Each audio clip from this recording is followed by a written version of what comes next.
Will there be a new stimulus package before the election? In this video, we'll be discussing the likelihood of that happening. What's up, you guys? Welcome back to the channel. My name is Nick, and in today's video, we are going to be discussing whether or not I think there will be a new stimulus bill that comes out before the election. So let's get started. In May, the House of Representatives passed a stimulus bill called the HEROES Act, which was $3 trillion. The Senate came back and introduced one of their bills called the HEALS Act, which was only $1 trillion, and then the negotiations started. All the way from May up until now, they've been negotiating back and forth on some things that they have that are differences, trying to come to an agreement, and we have all just been left hanging in the balance, not knowing what is actually going on.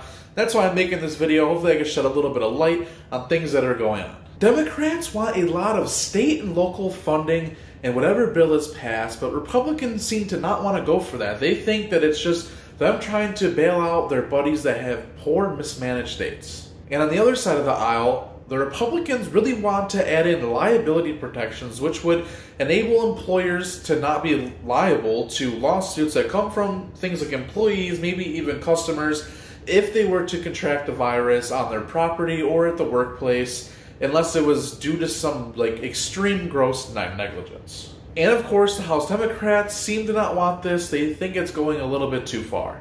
Those are just a few things that they disagree on, but what do they actually agree on? Both parties do agree that we need stimulus checks. I could use another $1,200. If they give my wife another $1,200, hey, we got $2,400. I mean, hey, I'm not going to complain if they're trying to throw your boy some money. I'm going to take it. They actually agreed that probably $1,000 per dependent will be better than what they did last time, which was only $500. So that's something that is going to be a little bit different in the next bill. It also looks like they've come to an agreement on $400 for the unemployment boost, meaning that on top of whatever your state's benefit is for the average or whatever you qualify for, there'd be an additional $400 on top of that. Previously, it was $600 in the first bill that was passed.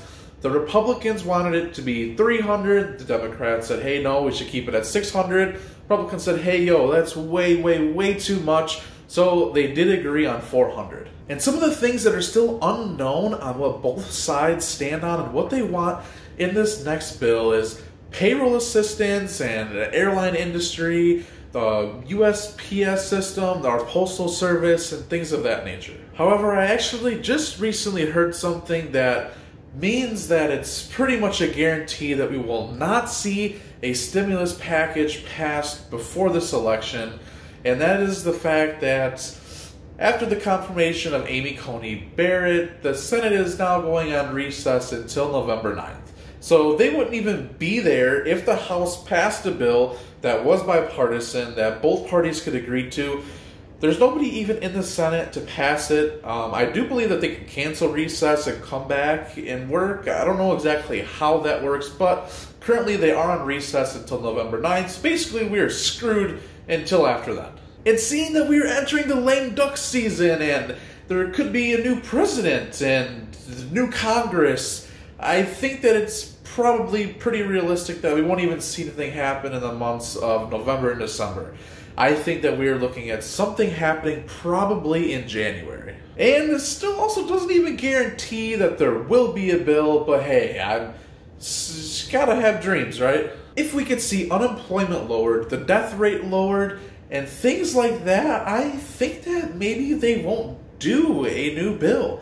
However, on the contrary, if we see that cases are continuing to rise, there's new outbreaks, new hotspots, if unemployment stays pretty stagnant where it is, or if it goes up even more and we see more people out of jobs, if a lot of people are starting to get evicted, then I think that we could see another bill brought rather quickly.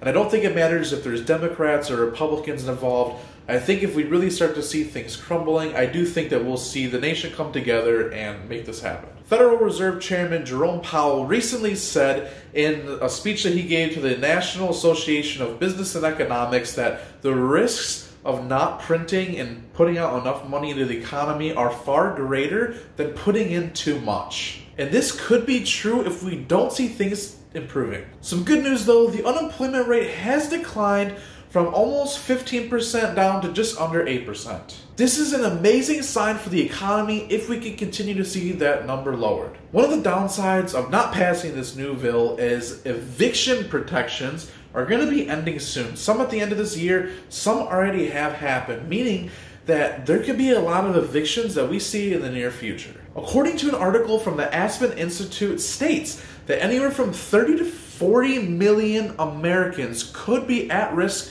of eviction. So with all that being said, I really do feel for you if you and your family is in a hard spot financially, and I think something that we could both agree on, whether you're a Democrat or Republican, is that the government is not always there to help you. And sometimes you need to not wait on them to bring you assistance. You need to get out there and make it happen yourself. My wife and I had our cleaning business shut down that we had started just a year before all this happened. And we were just starting to make it and everything was going good. And then we got shut down hard. We were extremely disappointed and we were really hoping and praying on these stimulus bills to come and bring assistance to our business and stimulus checks. But one thing that we learned is I'm not going to wait on anybody else. If I have the opportunity, I'm going to go out and make something happen for myself. If you are struggling financially right now in these times, if you're having a hard time paying your rent or paying your mortgage, or if you're having to go to food pantries to put food on your table, then hey, I have something for you. We started doing Grubhub, DoorDash, and Instacart when this happened to our family.